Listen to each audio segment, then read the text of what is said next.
I keep on getting this question. What is the Securities and Exchange Commission, the U.S. Securities and Exchange Commission?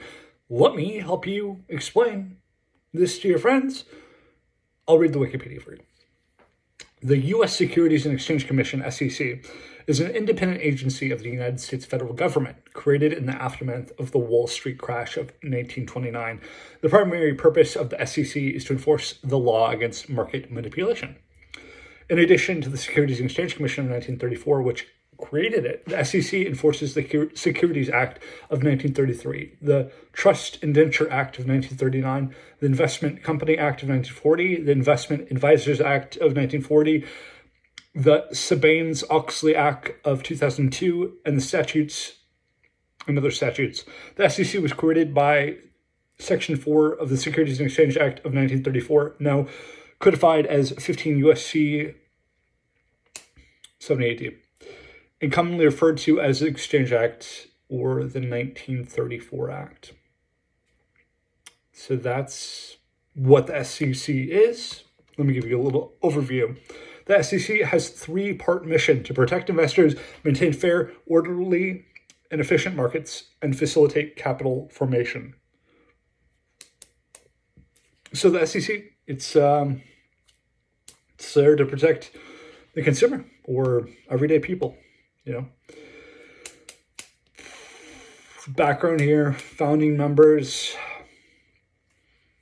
The SEC's authority was established by the Securities Act of 1933 and the Securities Act of 1934. Both laws are considered parts of Franklin D. Roosevelt's New Deal program. And New Deal's, known because of Franklin D. Roosevelt. Later SEC commissions and chairmen include W.O. Douglas, Jerome Frank, William J. Casey. So, since 1994, most registration statements and associated materials filled with the SEC can be accessed via the SEC's online system, EDGAR. So there's a list of chairs. Joseph P. Kennedy is one of them. James M. Landis is one of them. William O. Douglas is one of them. Jerome Frank, and the list goes on. Really, there's quite a few here. The most current one is number 33, Gary Gensler from Maryland on April 17th, 2021. He was the incumbent. He's been there for 2 years, 291 days, I guess. So he was under Biden. So interesting. Oh, wait, actually, no. Time in office. Yeah, 2 years, 291 days from the time this was written. So yeah, very, very interesting. Gary Gensler is a Democrat. He took office as April 17, 2021. June 5th, 2026, his term expires. So it's got some time there. That's about 2.5 years or so. And then, before that was Hester Pierce, who's a Republican, January 11th to 2018 to June 5th, 2025. Or, I guess he's a commissioner, I guess. And there's other ones too: Caroline A. Crenshaw, Mark Ueda, and Jamie Lizarraga. So there's divisions. The SEC divisions are corporation finance, trading and markets, investment management, enforcement, economic and risk analysis, and examinations. So they're a little interest in corporation finance. It is the division that oversees the disclosure made by public companies, as well as the registration of transactions such as mergers made by companies. The division is also responsible for operating EDGAR. So already mentioned that. Regional offices in Atlanta, Boston, Chicago, Denver, Fort Worth, Los Angeles, Miami, New York City, Philadelphia, Salt Lake City, San Francisco. There is in their offices the Office of General Counsel, the Office of the Chief Accountant, the Office of Compliance, the Office of International Affairs, the Office of Information Technology, the Inspector General, the SEC Office of the Whistleblower. So it's kind of interesting. Comment letters are issued by the SEC's decision of corporation finance or response to a company's public filing. This letter, initially private, contains a list of requests from the SEC. Each comment in the letter asks the filler to provide additional information, modify the submitted filing, or change the way they disclose in future filings. The filer must reply to each item in the comment letter the SEC made, then reply back with follow-up comments. The correspondence is later made public. So there's some interesting things. No action letters to do that too.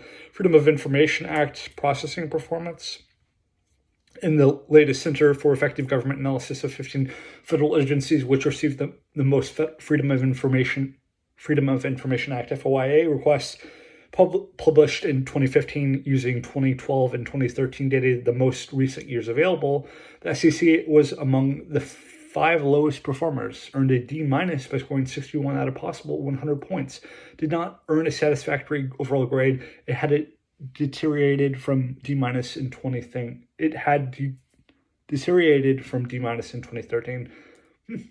That's something I didn't even know.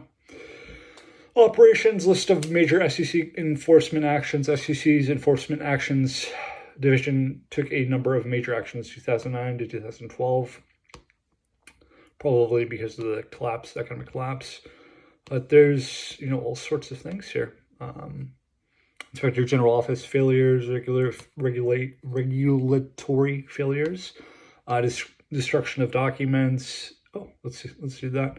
According to former SEC employee and whistleblower Darcy Flynn, also reported by TABE, the agency routinely destroyed thousands of documents retailed to primarily investigations of alleged crimes committed by Deutsche Bank, Goldman Sachs, Lehman Brothers, Sac Capital, and other financial companies involved in the Great Recession that the SEC was supposed to have been regulating. The documents included those relating to matters under inquiry, or MUI, the name the SEC gives to the first stages of the investigation process. The tradition of destruction began as early as the 1990s. The SEC actively eventually caused a conflict with National Archives and Record Administration when it was revealed to them in 2010 by Flynn. Flynn also described a meeting at the SEC in which top staff discussed refusing to admit the destruction had taken place because it was possibly illegal. So kind of interesting. Here's a little bit about SEC and cryptocurrency. On June 5th, 2023, the SEC also filed 13 charges against Binance entities and Binance founder Changpeng Zhao. The next day, the SEC charged Coinbase for operating as an unregistered securities exchange broker and clearing agency. One major connection between the SEC and the crypto industry is based on definition of what a security actually is. At the time, the SEC is relying on a U.S. Supreme Court case from 1946, which dealt with investors in Florida orange groves owned by W.J. Holdie Company. In the case, the court ruled that an investigation of money in a common enterprise with profits to come solely with the efforts of others, making it a security called an investment contract, whereby the value of digital assets, their associated blockchain system, and investors' profits depended on the efforts of others. Interesting. There's a whistleblower program. The SEC runs a whistleblower rewards program, which rewards individuals who report violations of securities laws to the SEC. The program began in 2011 with the passage of the Dodd-Frank Wall Street Reform and Consumer Protection Act, and allows whistleblowers to be given 10 to 30% of the penalties collected by the SEC and other agencies as a result of the whistleblower information. As of 2021, the SEC had recovered $4.8 billion in monetary remedies as a result of information obtained through the whistleblower program and had paid out $1 billion to whistleblowers. As part of the program, the SEC issues a report to Congress each year, and the 2021 report is available online. Relationship to other agencies. In addition to working with various regulatory agencies such as the Financial Industries Regulatory Authority, FINRA, the Securities Investor Protection Corporation, SIPC, and Municipal Securities Rulemaking Board, MRSB, the SEC also works with federal agencies, state security regulators, international security agencies and law enforcement agencies.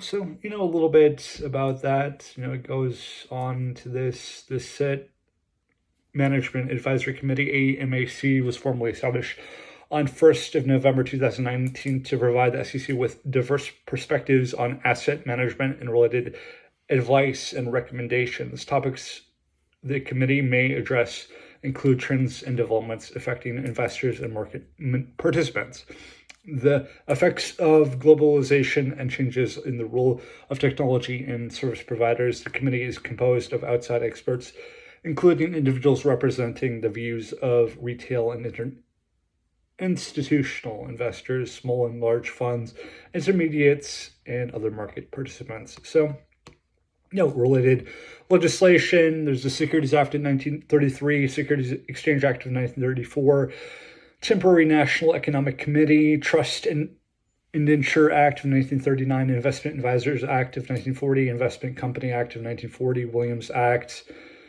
Securities Disclosure Act,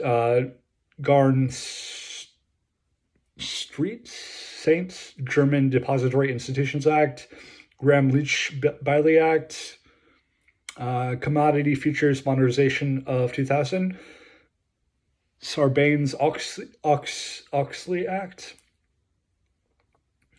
Fair and Accurate Credit Transactions Act of 2003, 2006, Credit Rating Agency Reform Act of 2006, Dodd-Frank Wall Street Reform and Consumer Protection Act 2010, 2012, the Volcker Rule, a special section of the Dodd-Frank Act 2012, 2020, Holding Foreign Companies Accountable Act. Okay, Title 17 of the Code of Federal Regulations, another one.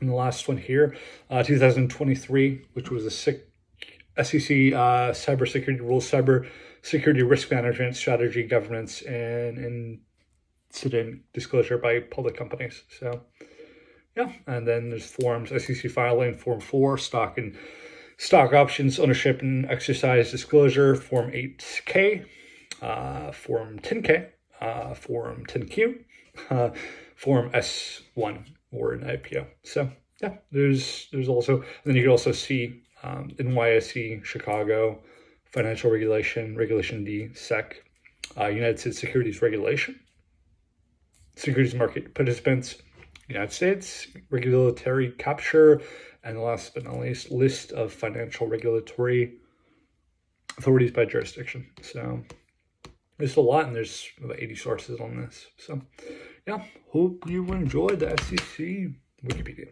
Read out.